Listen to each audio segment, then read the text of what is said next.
So రేపటి కోసం కోవా పెట్టామండి. ఆల్రెడీ పెట్టి 2.5 hours అయింది. ఇంకొక 1.5 hour పైనే పడుతుంది అనమాట.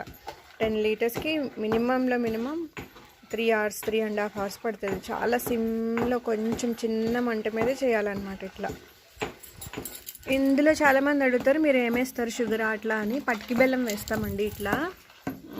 ఇలా పటికి బెల్లంని మెత్తగా చూర చేసి అది మనం లాస్ట్లో సగం అయిన తర్వాత పాలల్లో వేసి స్వచ్ఛమైన ఆవు పాలకోవా రెడీ.